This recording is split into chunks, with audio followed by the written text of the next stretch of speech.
ವಿವೇಕಾನಂದರು ಹೇಳ್ತಾರೆ, ನೀವು ಯಾವ ರೀತಿ ಯೋಚಿಸ್ತೀರೋ ಅದೇ ರೀತಿ ಆಗ್ತೀರಾ ಅಂತ. ಇದು ಮಾಯೆಯ ಪ್ರಪಂಚ. ನಿಮಗೆ ಈ ಕಾನ್ಸೆಪ್ಟ್ ಸರಿಯಾಗಿ ಅರ್ಥ ಆದರೆ ನಿಮ್ಮ ಜೀವನ ನೀವು ಸೆಟ್ ಮಾಡ್ಕೊಳ್ತೀರಾ. ಇಲ್ಲ ಅಂದರೆ ಹೇಗೆ ನಡೀತಾ ಇದೆಯೋ ಅದೇ ರೀತಿ ನಡೀತಾ ಇರುತ್ತೆ.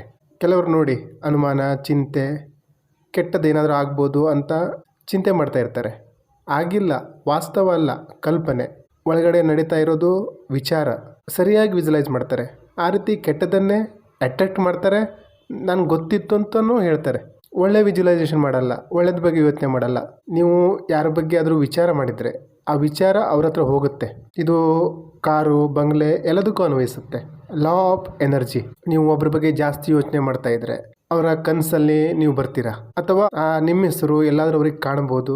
ಇದು ಯಾಕೆ ಹೀಗಾಗತ್ತಂದರೆ ನಮ್ಮ ಸಬ್ ಕಾನ್ಷಿಯಸ್ ಮೈಂಡಲ್ಲಿ ಅವ್ರ ಬಗ್ಗೆ ಯೋಚನೆ ಮಾಡ್ತಾ ಇರ್ತೀವಿ.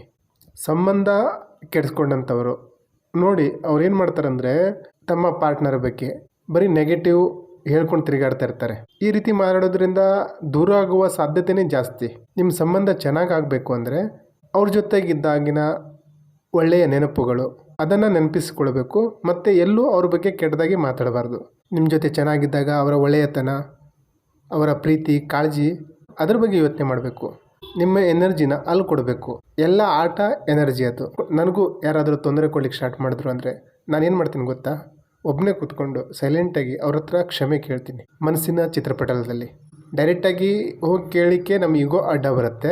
ಅಥವಾ ನಮ್ಮದೇನು ತಪ್ಪಿಲ್ಲ ಅಂದ್ರೂ ಏನೋ ಮಾಡಿದ್ದ ಕರ್ಮ ಅವ್ನು ಬಂದಿರ್ತಾನೆ.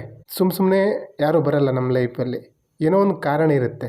ಹಾಗಾಗಿ ನಾನು ಕೂತ್ಕೊಂಡು ಏನು ಮಾಡ್ತೀನಿ ಅಂದರೆ ಕ್ಷಮೆ ಕೇಳ್ತೀನಿ. ಒಂದು ಓಪನ್ ಅಂತ ಒಂದು ಟೆಕ್ನಿಕ್ ಇದೆ, ಚೆನ್ನಾಗಿದೆ, ಅದು ತುಂಬ ಅದ್ಭುತ. ಅದ್ರ ಬಗ್ಗೆ ವಿಡಿಯೋನೂ ಮಾಡಿದ್ದೀನಿ.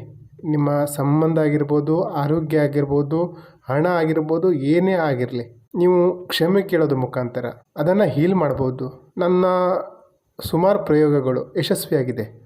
ನಾನು ಕೂತ್ಕೊಂಡು ಏನಾದರೂ ಸಮಸ್ಯೆ ಆದಾಗ ಮನಸ್ಸಲ್ಲಿ ಕ್ಷಮೆ ಕೇಳ್ತೀನಿ. 108 ಸಲ, 1000 ಸಲ, 2000 ಸಲ, ಈ ರೀತಿ. ಅದು 2-3 ದಿವಸದಲ್ಲೇ ಪ್ರಾಬ್ಲಮ್ ಸಾಲ್ವ್ ಆಗುತ್ತೆ. ನೀವು ಬೇಕಾದರೆ ಪ್ರಯತ್ನ ಮಾಡಿ ನೋಡಿ.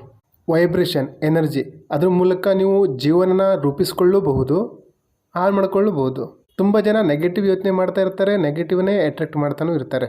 ಪಾಸಿಟಿವ್ ಯೋಚನೆ ಮಾಡಿ, ಒಳ್ಳೆಯದನ್ನು ಆಕರ್ಷಣೆ ಮಾಡ್ತೀರಾ.